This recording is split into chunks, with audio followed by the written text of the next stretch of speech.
You are listening to House of Football, brought to you by Sports Joe. Hello, I'm Eric Lawler. Welcome to House of Football with Sports Joe. This is episode 25. Delighted to have in studio Alan Cawley and Robbie Redmond. Lads, you're very welcome to the podcast again. Thanks, great to have you in. Listen, let's get straight to it. It's been a weekend of international football. We've played France, we've played Holland, and 2 defeats. Al, what's your initial feelings? Obviously, lots of disappointment, and more so not just with the defeats. I suppose the bigger picture stuff is it's looking like Stephen could be gone now as well. So I am tinged with a little bit of sadness towards that as well, because obviously we were all for Stephen. We wanted him to do well. I think everybody wanted him to do well, not just his supporters, because of, I suppose, the ambition that he had when he came in terms of trying to give us this new brand of football, change the culture, change how we're perceived across Europe, all these kind of real brave, ambitious things that we probably hadn't heard a manager speak about before. And in theory, all that sounded great at the time when we were all rowing in behind it. But ultimately, when you look back on the campaign, and particularly this one, and as you says, the 2 defeats coming in the last few days, it comes down to the reality of the fact that we're out of the campaign again, Eric, and the results are just not there, no matter how much you want to speak about what we're trying to achieve, what we're trying to do, how many players we've blooded, how many fellas we brought in. So I'm sure we'll get into the nitty-gritty of the discussion, but just in terms of coming off the back of those defeats, and as I said, the bigger picture stuff with Stephen, I am a little bit sad, to be honest with you, because it does look like he's gone. I mean, if you take it even game by game, away from Kenny, I suppose, the French match, we were never seriously thinking we were going to get out now of that match. And let's be honest, I think, Robbie, you'd probably agree, the French, even though they're not the world champions, are probably the best team in the world at the moment. When you look at the players they even had on the bench there against us the other night. Like they're playing a different sport. And they were playing in second gear as well. I think it was like Space Jam where the aliens are playing. It's exactly like that. And we were chasing shadows, really, weren't we? And we put so much effort into it. Like, you can never fault the lads' commitment, their effort, but we're just not good enough. And the French just toyed with us, and 2-0. Like, if somebody had said to you, we'll only lose 2-0 against the French, you'd nearly take it. Yeah, like that's what you're saying there, that they were toying with us, and we're not, but we're certainly nowhere near that level, Eric. Like, in terms of the levels, and it is all levels when you go through different teams or leagues, no matter what you're talking about with different teams, everybody has their level. We're well below that, and as you says, they are the best team in the world. They were phenomenal. So I, even reviewing that game and analysing that game, that was never a thing for me, because you could play them 100 times and we're going to lose 99. I was cheering when we got a throw in. and like, you look at the second half, and as you says, the lads were great, the application, all that stuff. Like, you can never fault that, and you never will with any Irish lad or any Irish team. That's kind of what we do, and they're the basics. You should expect that anyway. But it's more so the bigger stuff in terms of the campaign is where Stephen has fallen down. And people can accept losing to France the other night, and people coming away being realistic that no football, and say, okay, well, they're up there and we're down there. People will live with that. It's the Greece games and Luxembourg and Armenia and the ones that have gone before where Stephen has fallen short, that's where the criticism Well, I mean, in comes. fairness to Luxembourg, they're a growing force. They only lost 9-0 to Portugal last night. Bruno with 3 assists and a goal. Yeah, overrated. You have to get Bruno in, don't you? He has to get Bruno in every week. And then we had the Dutch at home on Sunday evening. Beautiful evening. Rocked up there myself, and the colour and the noise, the atmosphere. It was a really lovely evening for the game of football, and the atmosphere was really positive going into the ground. And of course, we had this amazing start. Robbie, your impressions on the Dutch game? And yeah, well, the atmosphere was like a tournament atmosphere. Yeah. It's probably as close as we're going to get to a tournament atmosphere for a while. But yeah, great start, first 20 minutes, pressing really high. Like, it was actually great to see Benny putting Aki under pressure, and Van Dijk looked a bit shaky up against Ida. Like, so we did that part of it right. We got the penalty, a few other kind of chances, but the Dutch just took control of the game then. And it was kind of, even though it's a different level of opponent that we probably faced in previous matches, they're obviously better than the Greek in the last game, but it was similar kind of failings. And I just felt like they switched up after half time and Stephen didn't, or the players didn't. And it might sound cruel because we've so much to get into. There's big problems, there's small problems, but we definitely saw a small problem there, which was the opposition manager makes a change and Stephen reacts too late, and that ultimately could be what cost us, basically. And that's when the damage was done. Yeah, and I was saying to you earlier on a good kind of stat about that. It's like that. So in the last 14 matches, we've conceded a goal 7 times in the 10-minute period when the second half starts. Wow. Like, so that once that happens, you go, that's bad luck. Twice, all right, more bad luck. Yeah. 7 times, 50% of the time. Yeah. That's a pattern. So for me, that I look at that and say, Stephen just maybe isn't on the in-game level management of someone like Coleman or Gus Poyet, guys who manage that top level. So guys in that top position, Robbie, if that is a trend that is happening, what can they do? Well, we matched up with them to start with, which was 3 at the back. They 3 at the back. They wing backs, we wing backs. They switched. I felt we probably need to switch because we're the inferior team in that situation. They switched to target us, get a hold of the game, and I just feel like Stephen hasn't done that in matches. And again, like obviously, he's been a great coach. He's been a great manager. That's why he got the job. He deserved it on merit. I was in favour of him getting it. But it's these tiny little margins that I feel have counted against him. And that's where the next manager, wherever it is, needs to be at that level where they can react quickly in game. People will say, we don't have the players. We don't really. No. But also, we do need to have, that's where the manager needs to step in. I don't know if you agree with me, Alan, to be that guy. Yeah, they're very fair points, Eric, I have to say, and that's where we've been caught out in the Greece game, and particularly on Sunday, you look at the change that Koeman made, the 2 substitutions, Weghorst coming on, changing the shape. And Stephen spoke, I think, in the aftermath of the game that we were in the process of changing it when Weghorst scored. It's too late. It's way too late, yeah. You know, he had since half time. It could be, exactly, and it could be a split second like that, and they're having to chat along the line, himself and Keith, and what we adjust and what we do. Bang, it's a goal. It's one pass over, they're in behind McLean. Duffy's caught on his heels as Weghorst comes across him, and that's the difference. And another thing that almost summed up Stephen's reign for me was the first goal, Eric. Because if you look at the first goal in the sense that, as Robbie said, we matched up against them and it was man on man all over the pitch, which was great to see. That's real aggressive, brave, you know, especially when you're an inferior team. But we matched up, nicked a couple on the edge of the box. The one where Ida lays it back to Ogbene should score. There was another one Brown nicked as well, and Ida played the pass to Ogbene. So we were getting joy from it. But on the other hand, and it's the risk and reward of that approach. Once you make one mistake, and the one mistake that Doherty makes with that misplaced header, when you're not set up out of possession then, Eric, bang, there was gaps wide open. As soon as Gakpo picked that ball and he's running at I think it was the back 3, McLean is ahead of the ball because he feels Doherty's in possession. Dumfries has the run on him. Lovely a huge space to play into. Dumfries is in, and that's where I feel just and that you could say it's the approach, and it is the approach. You can also say then you can have that risk nature to you, but when you lose the ball and we don't have the players, like you see Man City or whoever playing like that, and they'll keep the ball for 80%, and it might turn it over once or twice, but they'll never get punished the way we get punished when we turn it over, because we'll turn it over a lot more. Because they know how to set themselves up when they lose the ball. Even the French match, Alan, sorry to cross it, but every time we lost the ball, or the French lost the ball, the few times they lost it, they'd foul us. Tactically foul. So just street smarts. Maybe it's naivety, I don't know. I don't know was anyone in the position to even foul Gakpo because he had so much space when he picks it up. It's just a misplaced header, and that's always, I feel we have to work so hard to get our chances, whereas every time a team plays against us, we concede so many chances. Even the one that went into Malin and he skips by Egan, and the space he has to run into, and he's lightning quick. And again, that's the nature of Stephen being aggressive, pushing up high, but the gaps, you know, and that's just the debate you can have about. Another manager will come in that'll see the game totally different and be nice and compact and be defensive, whereas Stephen sees it differently, that he wants to go and attack. But ultimately, if you're not scoring when you get those chances when you attack, and how hard it is for us to score, but we're conceding chances a lot, and we concede how many goals. Yeah, that's it. And that's what I found the biggest thing has always been, and even said to you, is the in-game management.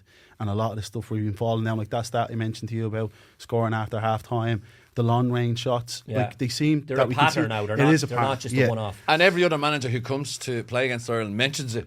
He says, we've noticed that they concede a lot from outside the box, so we'll be trying that. And they have, and they score. Well, we often speak here, like in terms of, I suppose, the level of coaching and data that's around now, when you can reel off stats and information. So everybody knows, you know, a weakness in a team or where they're being exploited. And obviously, as Robbie says, those 2 stats in particular, the goals from outside the box, that can happen once, it can happen twice. When it starts happening 7 or 8 times, it's a trend, and the same with the conceding after half time. That's another trend. And you're a midfielder, Alan. Like I don't know. I look at it as someone spectator watching it, trying to report on it. I just don't like that he went with 2 midfielders in all these matches. I feel like we're not good enough. Now he'll tell you, well, Jason Knight drops in, but I would rather there was just 3 bodies there, just to stop people running off, and it just never seems to happen. And we're going to get people who are going to say, listen, what more do you expect? Irish football hasn't been producing players. That's a macro debate. That's the big debate. We're talking about the tiny stuff that unfortunately hasn't gone in Stephen's favour. So we need to kind of separate those two, I think. You mentioned midfielders there, Robbie. I mean, I was watching the game, and again, I wouldn't be a coach in any way or a tactical genius except when I'm playing FIFA. But I know, like Josh Cullen, okay, for like he's been like mainstay in Stephen Kenny's team the last couple of years. He's Burnley's Player of the Year. Vincent Kompany loves him, gave him a new contract. But I was looking at him the other night, and I was going, what's he actually doing? That I thought Alan Brown was much better than Josh Cullen the other night, and he took off Brown and left Cullen on. And the thing I liked about Brown was he did take chances and he got caught a couple of times, but he didn't go hiding. He still wanted to play progressively. He still wanted to play the ball through the lines. I think more tackles than every other Ireland player combined. In the 2 games he did really well, because you think he had to fill in Switch wing positions. back and deal with Mbappe, and he did really well in that game as well. So he's had a really good window, Alan Brown. But again, it goes back to the bigger debate. If you're relying on Alan Brown that's had a career at Preston, you know, that's a hard one, and that's not to be disrespectful to him. He's had a really good career at Preston, and I think he's there coming up to nearly 10 years. Well established championship player, like club legend, they love him. Yeah, absolutely. So there's no shame in that. But I'm just talking about when you go in against the elite teams then. And the Cullen one, I think the bigger picture in the midfield is that's our problem area. You have our defenders, who obviously you have Collins, you have Amabamadele, O'Shea. you have Dara O'Shea, you have lads there who you could say they can be a mainstay, playing at a decent level in the Premier League, very good, huge potential, it can only get better. Then you can look up top with even Ida, I thought did okay in the game. Yeah, he did, I thought he had a good game. Ferguson, obviously, who we're talking about as a potential superstar, but it's that midfield area, and it's almost workmanlike than anything else, Eric. Good lads, honest lads, give you everything. Even Knight, I thought, did well the other night. And as Robbie said, he'd run all day for you. And even in terms of the application against France, ran himself into the ground. Then he goes again Sunday, and you mentioned it was a hot night as well. And there was no letting up with his energy and his endeavour. But is he going to create a little chance like for you? Is he going to get on the half turn and slide a ball down the side? Is Wezzo retired? Is he? He's your mate, isn't he? He's my mate. Is he retired? He could still do a job. He could still do a job. He was that good. He could still do a job. And I just think that's a problem area as well. And then you flip that to, is that Stephen's issue? It's not Stephen's problem that's the midfield he has to deal with. You know, you look at alternatives to the ones he played the other night, Malumbi, Jamie McGrath. Like that's where we're at. Yeah. You know, so I always think with Stephen, when you're having these chats, there's nearly 2 conversations. There's the manager and is he up to it kind of level debate, and then there's the players he's dealing with, and that's not his fault. Yeah. You know, and that's a problem, because then the first thing, well, you could have Klopp managing them, would he be getting more out of them? You know, you could bring in an elite level manager. So I always think there's 2 conversations, but ultimately after 3.5 years, Eric, and I was his biggest fan, and I said this to you last week, that if I'm sitting here next week and we've 1 point out of 6 or 0 out of 6 and we're out of the campaign, it boils down to results. And he's had 3.5 years of it, and if we feel as though we're going into campaigns and we're out of it after 4 or 5 games, and Stephen is great, and this is what lets him down as well, I think, where he comes out afterwards and he's accentuating the positives. But the positives being we finished 3rd in the group with Serbia. We were never even in the group. No. So it's easy to say after, we finished 3rd behind them, but we were never 2nd and they overtook us and finished 3rd. Yeah, you know, that kind of way. And it's the same in this one, I feel. And it's a stick that's been used to beat them then as well. And that's cost them. Like even during the night, you said we pressed brilliantly in the first half. I'm like, if the idea of the game is to win. If you win by pressing, fair enough. Yeah, if he comes out after 90 minutes and say the reason we won 2-1 was because we were aggressive in our press, but there's a second half where you weren't doing that and they took control of the game. And you look at the record, I think I mentioned to you, Eric and Alan, we've done it in June, like the average ranking of teams we've beaten is nobody, 121. The average ranking of teams we've lost, it's 38. So we're losing the teams on our level, roughly, and we're only beating teams like miles down the ranking. So it comes down to that, and if it's small margins, but on in-game management, the players obviously aren't up to that level. But the thing is, we can't change the players, but we can probably get a better manager. And I think as well, Eric, like sometimes it's hard. I find these conversations when he's still in the job, like you know, and it looks like obviously he will be gone. But I think he'll be remembered fondly in the sense that the amount of players that he's brought through now, and people will say, well, look, that was needed anyway. But he was still brave in giving a lot of the younger ones, I suppose. You could have easily, like, I think he's given 20 debuts. You could have easily had a manager who might have given 10. He's been brave enough to throw them in at 18, 19. He gave another 2 debuts later tonight at the end. Too late in the match, probably though. 5 minutes to go, I know. But I remember looking across the line and the 2 lads were coming on, Festy and Sinclair. Sure, yeah. I was like, two absolute units coming on. They were I like would have no NFL problem running Sinclair backs. coming Like, on No, here. not at all. I mentioned that even we were over last year watching him with QPR, and he'll be a future centre forward, no problem with the Irish team. it was actually a lovely moment. Him, his post-match interview was saying it was like, I know the defeat and all that, but if there was one shining light, it was his interview, his post-match interview, and he was almost emotional. Yeah. He realised the dreams since he was a kid to play, to make his full and debut that for stuff Ireland. is lovely, and that's where I'm saying the likes of him and the others, the likes of Knight and Malumbi or whoever, these lads, the next manager that will come in, they will have that kind of 2 years under their belt now, 3 years that Stephen brought them in. And unfortunately for Stephen, the next manager might reap the rewards of those, but that's just the nature of football and timing and all those things. But I don't think he can have any complaints in the sense that he didn't get his chance, he didn't get his opportunity. He's had 3.5 years, and we all pointed out the stuff in terms of the first couple of years, the COVID issues, the injuries, all the things we allowed for. Yeah. But now we're at the stage, Eric, where we just want to be in the group, fighting. Yeah, you know. Well, as I said, I was there at the Aviva on Sunday evening, and after the game, I spoke to a section of the Irish fans and asked them for their opinions on the Irish performance in this group so far and Stephen Kenny's future as a whole. So let's listen to some of them now. I actually feel sick. You do? Yeah, I do feel sick. Like, it's hard to watch sometimes. Like, they're very slow on the ball and stuff. Like, but you know, I'm an Irish fan and I'll always back them. Would you blame Stephen Kenny on that? No, I definitely wouldn't. I'd back Kenny all the way. Like, he's one of the best. Like, you know, Okay. my opinion. Would you keep him on then? Yeah, I would. Yeah. Okay. Yeah, keep him on. He's doing well. Like, we played France there, 3-0. One penalty kick away from winning the World Cup. Yeah. Can't blame him. Can't blame him. You know, and Arguably the best team in the world. one of the best teams in the world. And Netherlands aren't far off them. You know, Argentina beat them. You know, in the World Cup. So you know, fair play to Stephen Kenny and the boys. They really tried hard there. Okay, right. So you keep him on? Yeah, I keep him no bother. Fair play to you. I admire that. For me personally, I think it's time to go. Like, it's been 3 years and it was lackluster football for me. Yeah, it's the end of Stephen Kenny, but maybe he's planted trees for other people to sit in the shade of, you know. More people. I think it's read out in the Irish Times last week. That's it. So that's all I've got. Where is yourself, sir? I like Stephen Kenny and I would like to see him progress. I think he's been unlucky. He's been up in a particularly hard route, and I have a lot of time for what he's done, flooding a lot of new players and bringing this band of players forward to try and play football. They've been unlucky. What do you say about people who say, you know, but it's a results business? Good luck. Yeah, it's time to go. It's time to go? Yeah, I mean, we've beaten Gibraltar. Yeah. You know, that's the only team. 5 matches? Nah. Yeah. Needs someone new. He's not the man. He's blooded the players, but someone else will bring him on. So be the next manager will probably benefit from all that. Oh, totally, 100%. But he's not the right man to lead forward. You can't blame Stephen Kenny for losing there tonight. It'd be like the games that he should have won. It's the games that he should have won that he'll get sacked for. It'll not be for tonight. Like, it won't be for tonight. So wins against the Dutch and the French are always bonuses. But it's beating the likes of Greece and Gibraltar. Greece and Gibraltar, like, we don't actually put in the performances against them teams where we should, but we put in the performances against France. So there we have it, lads. I suppose it's a mixture of views. Some fans are, you know, they I think like yourself, Al, and Robbie, we championed Stephen Kenny for the job, and a lot of people, there's an element of sympathy for him. But as you say, it's results business, and at the end of the day, after 3.5 years, you can't just keep using excuses all the time. I feel, like yourself, Al, I feel really sad for the man. I've met Stephen a few times.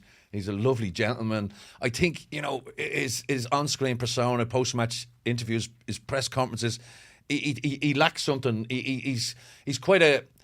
It gives every question a lot of considered thought, and that leads to these pregnant pauses, and people see that as a sign of weakness or whatever. He doesn't help himself, basically, you know, and maybe, I don't know, at his age, could he do with some media training, or what do you think? I think sometimes he went out there, lamb to the slaughter, to be honest. Like, that's just from outside looking in, because when you look at Stephen in written form, he used to write his programme notes with Dundalk, he'd be brilliant. Like, the guy's super intelligent, but that hasn't helped him. Hasn't been the decisive factor, but definitely hasn't helped him, I don't think. I think with the also when we're looking at you mentioned 2 chances that, you know, when we broke up play, and this is another thing where I see Stephen Kenny is lacking in a bit of luck. Ida gets the ball and twice he lays it to Ogbenny.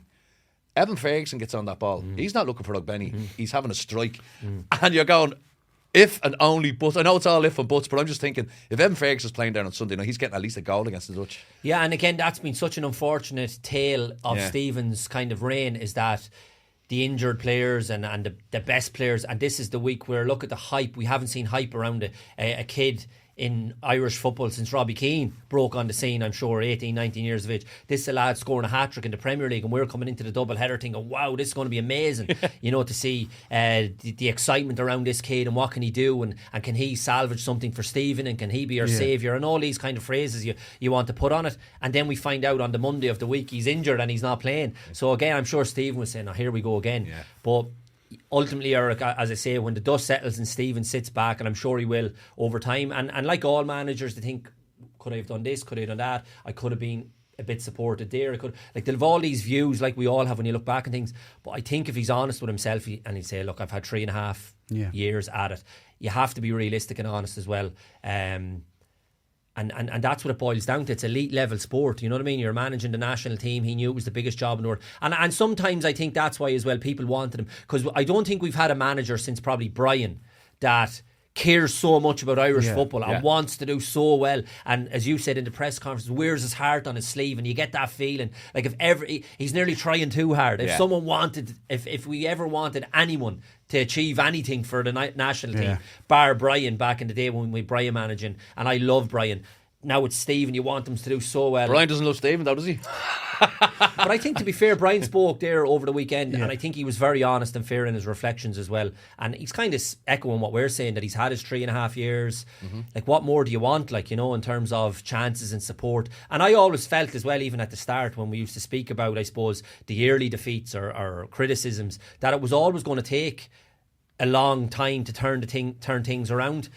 Whether I thought it was going to be 4 or 5 years, maybe I did, I don't know, but I just think after 4 years with the same manager, hearing the same things, seeing the same things, it's probably time for change. That's where he got caught, Eric, I think, as well, because he said this was the campaign, this was the one where the players were mature, we'd have a couple of years together, the COVID issues that were happening, the first campaign wouldn't be there, and we could, on the face of it, he could turn around and go, Jesus, that's really unlucky to get France and Holland. But people need to remember we're in that group because we lost last year to Armenia and Scotland and Ukraine. So we lost the teams on our level, so our seeding goes down and we get put in a bad group. So that isn't and that bad Nations luck. League as well with those teams, he said we were going to top that, or we were aiming to top the group. Now all the managers will say we're trying to do this, we're trying to do that, but he was bullish. And ultimately we finished third against the players or teams of our level. So when it look at Scotland and look how well they're doing. We gave it to them 3-0. Stephen Kenny, keep him on. It was his best performance. He was there. They were great, but ultimately he hasn't been able to beat anyone ranked higher than him. He's losing the teams ranked on the same level, and we're struggling even against the teams ranked below us. So there's only one conclusion, unfortunately. And I was back in 2018. I was covering the Ireland matches, losing the will to live when the previous manager was there. I wanted Stephen, I wrote about it. I took on anyone who said that a League of Ireland manager shouldn't be. I was like, look at his record in Europe. The guy speaks brilliantly about Irish football. I still think he has a great role to play. I loved watching the under-21s team, but it's that gap, that next step to the elite level. That and as you say, that in-game reaction. That, like Gus Poyet, there's Ronald Koeman. They're not the best managers in the world, but maybe just by coaching at Premier League level or in Europe, just experience going. It's two or three little changes, and obviously having the players. And maybe Evan Ferguson would have scored that goal during the night, but maybe the Dutch would have found a way to get another goal, that way. So where were you with this? So who's next? If that's the case, it looks like it is coming to the end of Stephen Kenny's tenure, very sadly, and I've no doubt he will have offers after this anyway, regardless of how it ends. It'll be interesting to see what he does or where he goes, Eric, because would there be clubs in England interested in him? I'm sure he wants to carry on. He's a young man, he's still lots of energy and plenty to give, plenty to offer. I can't see him going back to League of Ireland after managing the national team. No. Rovers maybe in a couple of years. Oh, he had a bad time the last time, didn't he? Chance to rewrite it. I suppose, I don't know. You guys would know more than me. That's what I'm saying. It's interesting. I've been kind of thinking about this most of the week. What will he do? Where would he go? Will be interesting to see his next steps or his next moves. And then could you say he could have a role in the game here in terms of put him back at the 21s? I don't think you can go. He wouldn't go for that, back to but he was excellent in that job, and he played brilliant football against teams or higher. I remember he beat Sweden 4-1, I was like, this is brilliant. You put him in now. So who's out there, lads? I mean, is it an attractive job for potential coaches out there? You hear names being bandied about, like Lee Carsley. I even heard Damien Duff being mentioned there recently. Is an attractive job for coaches out there? I suppose, with Evan Ferguson, this is the Ferguson era now. Let's be honest, right? It's mad that we're pinning our hopes on an 18-year-old, but he's that good. And he's made such an impact. And what was it, Shearer writing about him in The Athletic? Saying my God, the most glowing tribute. Attribute. And I'm like, don't jinx it, stop. Yeah, we're throwing too mad much. about him. And he's mad about him. He's like, this fella has everything that you need to be a top grade centre. And even De Zerbi said he could become the best striker in Europe. I think what was the line? What was the line Shearer said? What do I love? What do I like about him? Everything. Yeah. Which is great, So what I'm going to say then, lads, is it an attractive? Would managers be looking at Ireland going, well, okay, they're a bang average team, but they've got this sensational striker who could carry them the way, say, Gareth Bale has carried Wales over the last few years. Before Ireland comes in, it's definitely an attractive job. You're paid well. You think so? You could live in London. You get to go to all Premier League matches. Come over here, work with a very committed squad. You can't. No one can question. That's not a patronising comment. The guys are super committed. They love playing for Ireland. And then you have a future Ballon d'Or winner. Yeah. So, it is attractive. Anyone that thinks it isn't, we need to have a bit more confidence in ourselves. Of course it's attractive.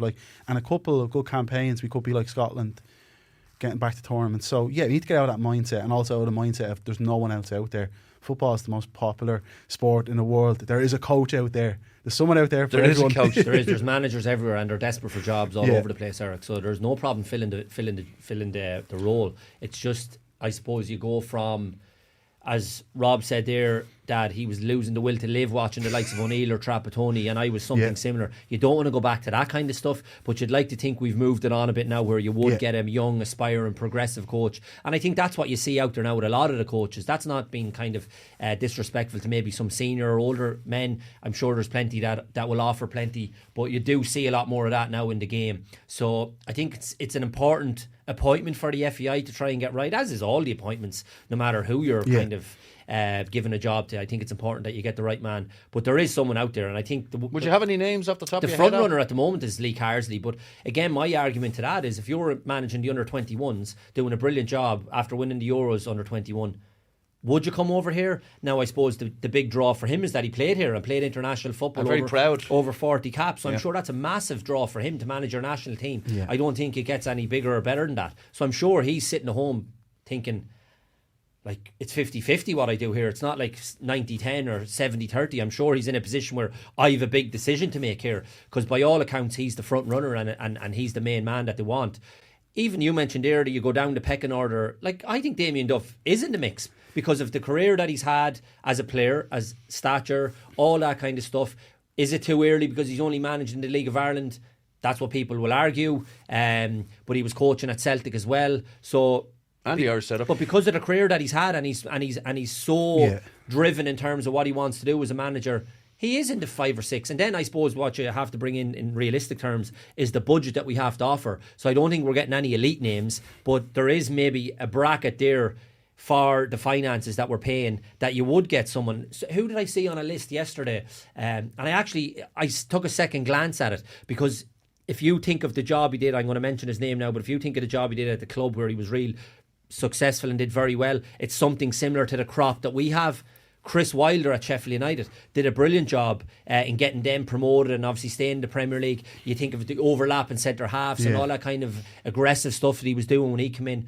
So would he fit the mould in terms of the finances that we have? I don't know. I'm just throwing names out there because we're not going to get any of the elite level fellas, I suppose. My concerns with Carsley is it's another Stephen situation. Excellent at under 21 level, but with probably one of the best crop of players in Europe. Their 21s will probably be our senior team. Phenomenal. So you have to take that's a caveat in that. Now that's not. We had Ian Hart in here with a few other people who speak rave about Carsley, say he's a top level coach. That's not me questioning that. It's for this job. Same with Duffer. Duffer apparently is a brilliant coach. We can see that with Shelbourne. When I hear the story about when he was at Celtic, the players absolutely loved him, thought he was brilliant. But again, is it too soon for him? So There's someone out there, I don't know who it is, but I'm going to throw one into you, Alan, that we were chatting about. We were throwing names out. I mentioned like Kieran McKenna, the Ipswich coach. Like there's a progressive coach doing well, but again, it could be too soon. But one of the lads I work with, Niall, was like, ask Alan about Roy Keane. Well, I would absolutely love Roy Keane. As manager? I have Roy Keane running this podcast. That'd be me over Joe. I love Roy. We don't know Eric until they're given the job. So we can talk and speculate and say, well, he's not up to it and he won't do this and he won't do that. It's too young for him. Like, everybody was debating, is Stephen the right man for the job? Ultimately, he was given it, and now we're kind of seeing what he done and debating it and discussing it and reviewing it. So you can throw all the names you want out there. I think those 5 or 6 that we mentioned are the ones that people are looking at the moment. But if you're throwing Roy into the mix, he's always spoken about wanting to get back into the management. I don't think he's going to go back in at club level. Maybe he shied away a little bit from the club management stuff because things are going so well in the punditry role for him now that he's probably thinking, maybe I don't want to go back into that. You won't know until you ask him. But I'm sure if someone gave him a phone call from the FEI and says, we want to talk to you about managing the national team, I'm sure he would entertain that conversation 100%. And also because the thing with him is big, is that he would need an assistant manager with him, a top level coach, because people criticise Keane for how he speaks on punditry, which is nonsense. The guy knows football inside out, but he may not articulate it the way a more modern person does. Because he doesn't have the modern buzzwords. Yeah, but like he has an idea of play. He would have a set standard, and this stuff does matter. These aren't buzzwords, but then he needs a coach to put a framework on that. And Stephen Gerrard last year was kind of similar. When Gerrard was doing well at Rangers and a little early days of Villa before it fell apart, the guy Michael Beale got a lot of credit because this Beale guy is meant to be, now he's not doing very well as a manager, but that shows it's a different job. He was praised as this guy. Gerrard said that would take me 10 years to be as good as Beale. He was coaching. Effectively the brains behind it. So if Keane as a figurehead with a coach, could it work? Well, possibly. I don't know, but the FAI cannot rule anyone out. But I do think you need to move away from the personality type way of going, oh, Big Sam, he's out of work, get him. Or Chris Hughton, he's Irish, get him in. No, you get with someone, what attributes are you looking for? What do you want from this manager? Is it pressing football? Is it direct football? Which way do you want this team to play, and what are we hoping to achieve here? It can't just be your man's out of work, get him in. So as you say, there is so much data out there. You could do a little search almost on football management. Roy's been ran down, but he did a good job at Sunderland a long time ago. But with the right coach and him mellowed, who knows? I'd pay to watch it anyway. Oh yeah, listen, be box office. And that's the thing as well. That would be my only fear if he was to get it, that it'd be like the publicity side of things. Yeah. You know, is it just because of his name and all? And I wouldn't want that, and I don't think he would want that. He would want to be given the job, basically, that you're the man we see fit for the job to bring us forward, and he would want to come in with that attitude as well. He's obviously the biggest name we've ever had over here, I think. Like, you go back to John Giles, Liam Brady, you can debate all them, but to me, he's the biggest and the best we've ever had. So you don't want that kind of star-studded figure just because he's Roy Keane managing the national team. Like, it has to be for the right reasons, on both sides. So if he was to ever get it, I really do think, Eric, he would entertain the idea. Yeah, and whether he take it, I don't know, but he would definitely have a conversation. I think, as you mentioned there a few minutes ago, he's probably less inclined to go into club management unless it's a ridiculous offer and a big job because of his commitment to Sky. Whereas the international job would allow him to perhaps continue that. You know, do you think he's kind of mellowed enough now, a little bit, to be the head of the Irish team? Why do you have to mellow? I suppose when it comes to press conferences and all that, he's notoriously reactive and grumpy, and we all look at remember that famous whose phone is that? Yeah, I think to be fair, his work around Sky and seeing and even though it probably infuriates the life out of him the way the modern game, he's had to just accept that. He's adapted, hasn't he? Yeah, he has. Yeah. And even maybe being around the likes of Gary Neville and Carragher and all, and I'm sure off camera they're sitting having debates, and he's probably given out stink about maybe the way the game has gone. Ultimately, he comes to a conclusion that this is the way it is, or they're telling him that, he's seeing that, because he's a clever guy as well. So I'm sure he understands the way it's gone. So maybe in terms of when you say mellow, I think a lot of the stuff used to be labelled at him that in the dressing room he'd be like going haywire at people, and that was his nature and as a player and a bit volatile. Maybe, but I still think you need a bit of that, Eric. Okay. You definitely need a bit of that. Too nice. 100%. I think it's been too nice, Alan. And that's the thing with Stephen as well. Like, I looked at the game the other night, even the Netherlands. When we used to, and I'm not saying go back to this way, But there was always a bit of rough and tumble and get stuck in amongst them. That's what we're good at. And that's what we've always been good at. Yeah. And you need to, if you're an inferior team playing against a superior team, you need to ruffle them up or do things. Or Rob was saying here about fouling them when they're on the break. These kind of things that you need to do that will get your results. We almost say, look at the stadium, it's beautiful. Look at the crowd, they'll welcome you in. Look at the pitch, it's amazing. Yeah. You play your football, we'll play our football, and we'll see who wins. Yeah. And That's after, not going to get you anywhere either. And after we'll talk about how we intended to do the right thing. I just listen. So I always think with Stephen's approach, and I'm not harping back to Stephen, but there has to be a middle ground. It's all right saying we're going to play like this and we're going to do this. That's fine. But when you're out of possession, we need to get back to being compact and tight and disciplined and getting stuck in, doing all those things. And there has to be, it can't just be, it's this way and that way. It can't be just black and white. No, and there has to be a mix between your approaches, that when you're in possession, fair enough, go and play and create the chance and express yourself and all the things that Stephen wants you to do. But as soon as we lose the ball, as I says to you, as soon as Matt Doherty gave the ball away, I'm going, trouble. Yeah. Trouble. We were wide open. Gaps everywhere. Yeah. So Roy Keane is next manager with Michael Richards as assistant.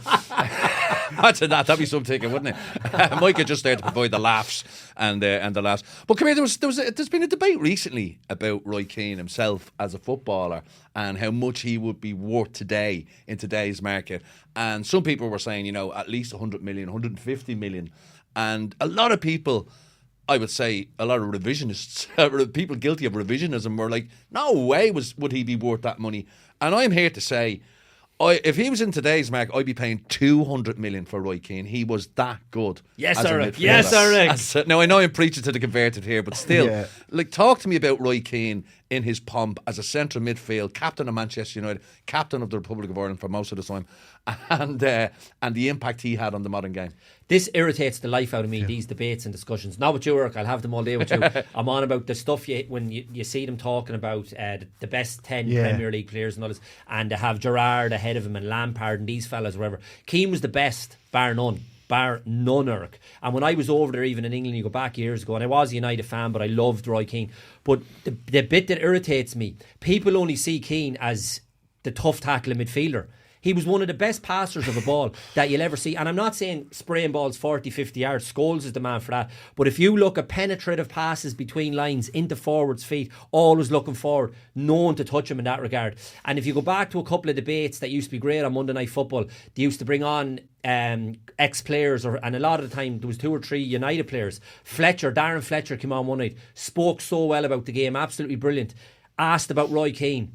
The praise, lavish praise, and not about tackling and tough stuff. And he did all that. He was amazing at that and protecting the back four and being driven and the influential captain. But the football side of things, Eric, about his passing and drive, and this is the thing. You look at midfielders now, and you're mentioning Cullen, and it's backwards and sidewards and nothing. Malumbi's the worst for it. I watched Malumbi against France, and maybe it's his limitations, but it's just win the ball and pass it to the centre half, pass it to the right full. Never looks forward, never drilling a ball into Evan Ferguson's feet or Ida. The first thing Keane would always do, Van Nistelrooy, bang. I remember Clinton Morrison, I know we're going to talk to Clinton on the show. I remember chatting to Clinton Morrison about this, and Roy was back in the fold, and Clinton was a bit like, fucking Roy Keane, like, this is, the way you would be like a giddy schoolchild, literally, like, this is the best midfielder in the Premier League, and he's back, and I'm playing alongside him. And Clinton was that real infectious character, loved it, And next thing, in training, bang, fired a pass into him, balls bouncing off Clinton over like to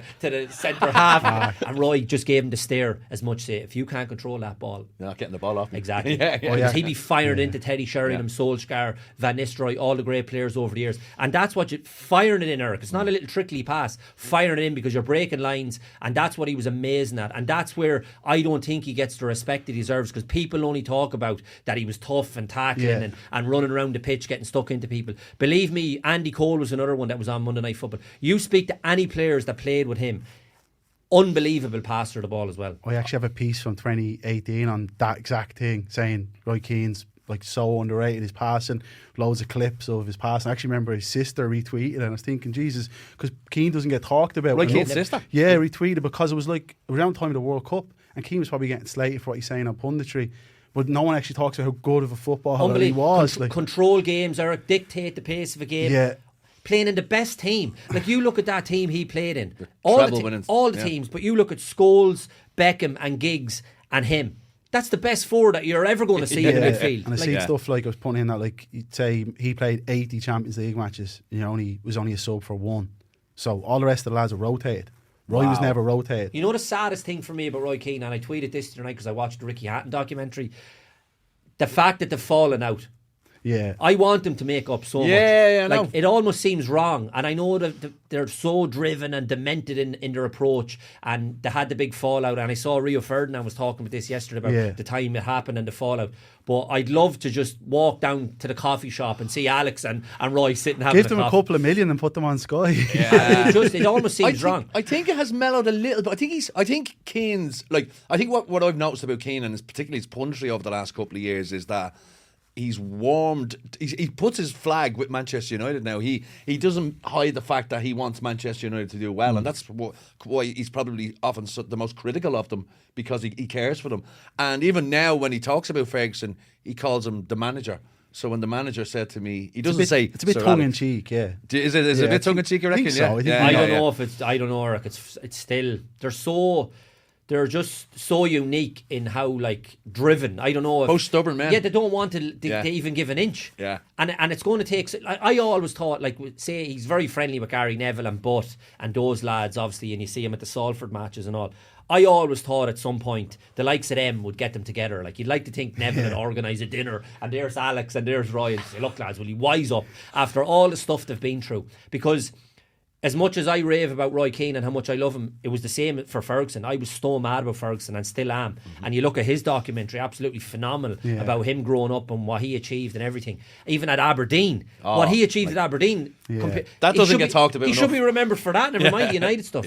So when you look at Keane, it's just incredible. Like, and for the younger listeners out there, can we just remind them what Aberdeen did? Yeah, my nephew was asking you the other day, we were driving, going for a game of golf, and he was asking me about Keane because he sees all the clips of Scholes and that. I was like, Keane was better than all them. Oh, 100%. Unbelievable talent. But if you pick a player, But Scholes has even been on record saying, he says, he scored a lot of goals, and I was revered as this midfielder. But he says, but I wouldn't have been able to do half of those things if Roy Keane wasn't beside me. And you're so right to bring that point up, Eric, because nowadays every midfielder is pigeonholed as you're a 6, you're an 8, you're a defensive midfielder, you're an attacking midfielder. Keane and Scholes sat as a 2 against the best teams in Europe, and he'll sit, you go and express yourself, or vice versa. If Keane breaks into the box, I'll mop up here for you. And they went up against everybody as a 2, no problem. Now you hear, I'm doing the 21s later, you look, Rob mentioned the point, why didn't Stephen play a 3 and we had 3 in there? All the debates and discussions, you can't play them as a 2. Keane and Scholes, not a bother. Made it work.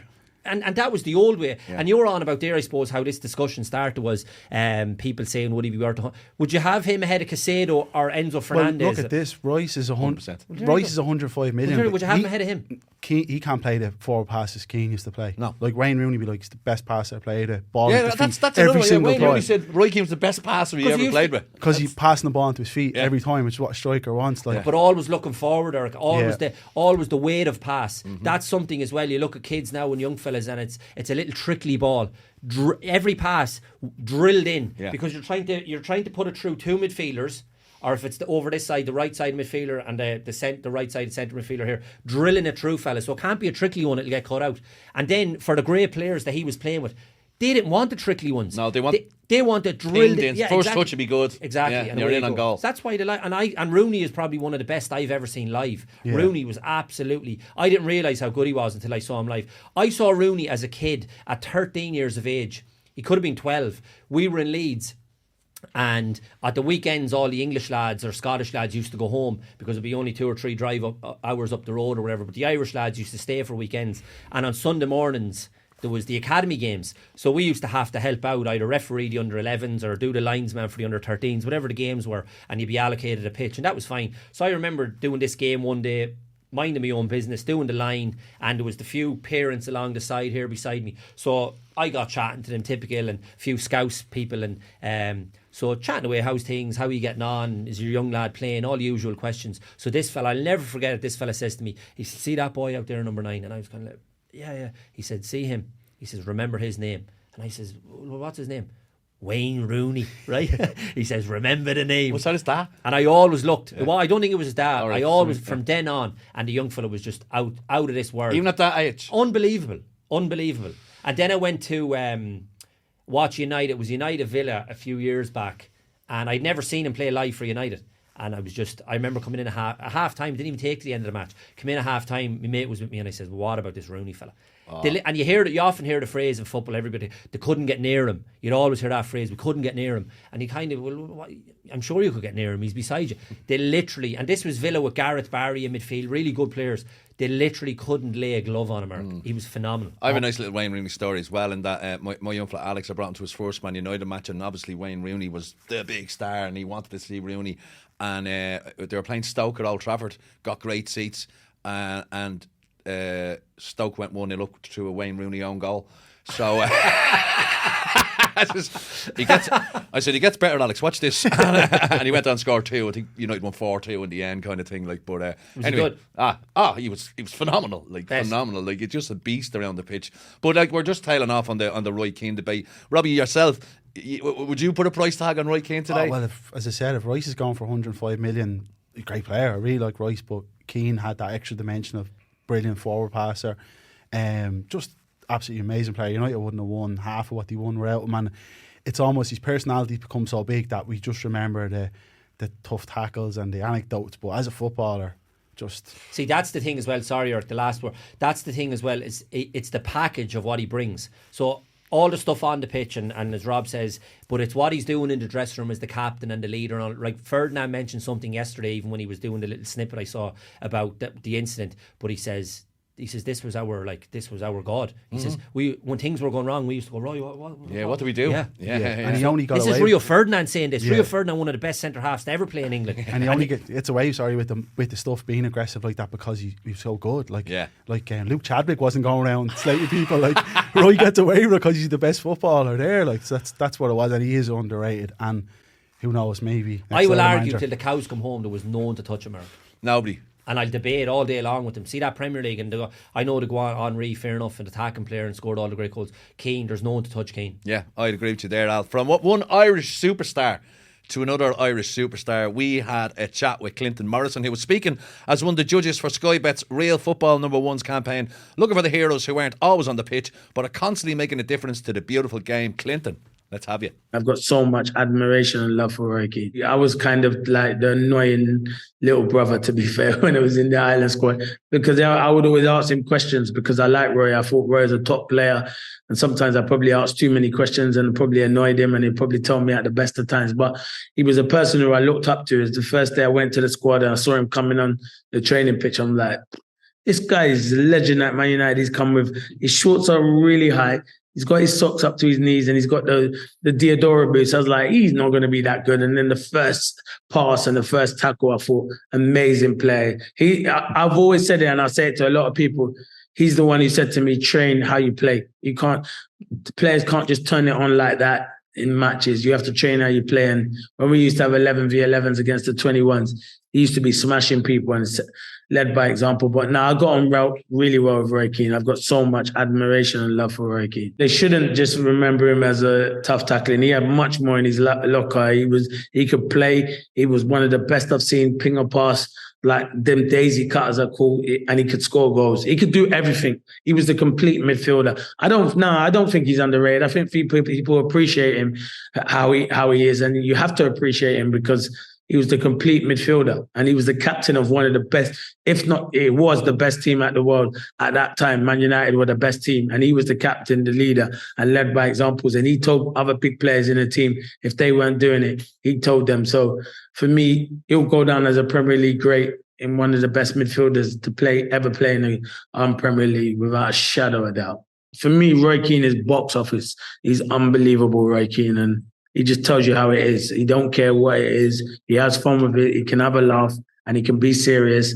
And when you've won things like him, if he tells you you're not good enough, you're not good enough. And that's how you got to be. So yeah, fair. But that's it. That's it, basically. There is some top pundits and they're probably the ones I would say are flying at the moment. Clinton Morrison echoing our sentiments there, lads. And can we just say we didn't hear that beforehand? So there's but it just goes to show, Eric, in terms of the fact that they speak so glowingly of him. And I could only imagine, like, if you were to speak to every player that played with Roy Keane and against him, they'd all say that. It's actually, when we mentioned, Clinton said, Roy said, train as you play. I read a comment from Ryan Giggs was being interviewed the other day, and he was talking about the current malaise at Man United, and he was talking about Sancho basically and his lack of effort in training. And Giggs couldn't understand this. He said, when I was in that United squad, he said, often our training sessions were much harder than the matches we played at the weekend, because there was just this level of intensity, and everyone knew that they had to put the work in on the training ground in order to be this behemoth of the game when they come out at the weekend. And that kind of alludes to what he just said there. Yeah, and I'm sure that's the stuff that frustrates Roy Keane when he looks at them now, because the standards that they were setting, and obviously Ferguson was driving it as the manager, but as soon as they got on the pitch, he was driving it every day of the week in training, not letting up, not letting anyone away with anything. And that's what I'm saying about it's not just the on the pitch stuff, Eric, in terms of the package and the price tag. It's all that he brings with him, setting standards. That's something I look at the game now and you think, where's the standards at with some of them? And the likes of him, Sancho and all, and not training properly. And if you're at Man United, like, you'll never have a better opportunity to play ever. The best team, like one of the biggest clubs in the world.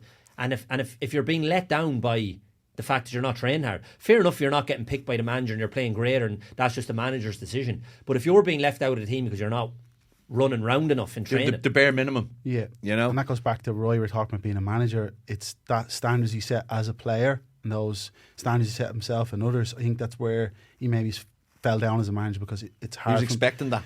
Maybe it's hard for him to articulate that to anyone else, because he had such standards that were kind of innate to him. Like the whole story about him getting spotted and picked up was because I think it was Stephen Kenny actually played in the match they were playing over on Sundrive in Crumlin, and Keane just kept running, but Cove Ramblers lost 6-0. And the Forest scout was like, I like the look of this guy. Yeah. So he had those standards no matter what, and maybe as a manager he hasn't been able to articulate those or basically get them players to follow that. But maybe he's mellowed. The youth development officer at Leeds when I was there was there with Forest. When Keane first came over, he would have been in the background, Brian Clough, and he always used to bring me into the office and just kind of my attitude wasn't the best in terms of that kind of stuff, running through walls, driven, tackling, but I pass balls wherever you want. But he used to always bring me in and say, if you've seen this fellow Roy Keane when he came over first, he says he'd be running, jumping, run through hoops just to get in the team. He says never had the best ability, had to work on that over the years and became obviously a great and all the stuff that we've praised him for now, the passing, but he was so driven that nothing was going to stop him. And he made an immediate impact almost when he went to Forest, suddenly. Like, he came to Cove Ramblers, and then Brian Clough told him, by the way, you're playing at Anfield tomorrow night against Liverpool, and Liverpool were the biggest team in Britain at the time, like, you know, and to throw him in the lines then, and he had I think he was named Forest Man of the Match, and the rest, as they say, is history. I love him. I can't speak enough of him. Yeah. Right. So I mean, just before we go though, come just on the Jadon Sancho thing. It's criminal that a player of his perceived quality and value isn't putting it in training, the bare minimum, as you say, and you're kind of going. It's created another Ferrari for Ten Hag to another fire to fight, if you will. And now there's stuff coming out about Anthony as well. But with Sancho, apparently they've had discussion and the talks broke down. How does the talks break down between the manager and the player when the manager's saying to you, you're not putting enough effort in, or I am, that's it. The talks have broken down. So he's calling them a liar, basically. But Ten Hag it seems to me that Ten Hag has made an effort with Sancho. He gave him the time off last year to go to Holland and do some training. But when you look back at Sancho's career, apparently this is a common thing with him. He's been late for training at Dortmund. Gareth Southgate did a great comment there during the week. There was a comment from him. He said during the Euros, he expected to be in the opening game against Croatia. He wasn't, and sulked and didn't put it in training. He says, and that's why he didn't start any of the games in the Euros. So he has form. Well, there you go. There's a trend already. So like it shouldn't be surprising if this is the way he's behaving now, if all those things have gone before. And again, it goes back to, you could imagine, and you don't want to harp over old ground, and I know the game's moved on. If Alex Ferguson's the manager, that wouldn't be going on. Yeah. They've all said it. So Ten Hag, I'd be with Ten Hag on this, you know. And then he's coming out tweeting about it. Like, go to the manager and have a chat with him and say, look, you know. Yeah. And as you says, he's been good to him, Ten Hag, last year when he had the problem. So again, who's advising Sancho? That's what, like, who's pulling him aside and saying, look, you need to cop on a little bit. There were some people saying that Ten Hag maybe shouldn't have gone public with that, but others were saying, well, that was probably his last resort. He's tried everything else, so he's probably trying to get a reaction out of him by going public. He shouldn't have to go public either. Like, he shouldn't have to question a player's commitment. Like, that's... I don't think it's even a great loss. I haven't been in any way impressed. I saw United against Villarreal 2 years ago, and Sancho was only just bought, and I couldn't get over how kind of, it's not that Messi's small. Yeah. It's not that he's small. He's just frail. I just felt like weak almost, like, and I just don't think he's been suited to the Premier League. And I think maybe stats were a little bit padded at Dortmund because he was playing with Erling Haaland. Like, I'd probably get a few assists myself playing with Erling Haaland. Like, let's be honest. Like, so yeah, I don't think it's any great loss. The only thing, it's not a great loss. I agree with Rob in the sense the football, because we haven't seen anything, but the outlay. Yeah, what did they pay for 78 million or something? Just another 80 million Man United wasted. I thought we were talking. I was going to be miserable about Ireland. Now I'm miserable about Man United. I'm like, don't get me started on the League of Ireland. Listen, lads, again. Another episode is Race Boy. We've talked to death about Ireland, Stephen Kenny, Evan Ferguson, Roy Keane, and finally Jadon Sancho. It's been a pleasure to have you both on. Thanks for joining me, lads. We'll be back next week, but for now, you know what to do. Subscribe, like, leave us a review. That helps. The word superb spelled. Leave us a good review. Oh, a good review. Sorry, good man, Robbie. Leave us a good review, and it's spelled SUPERB. We'll see you next week. You've been listening to House of Football, brought to you by Sports Joe.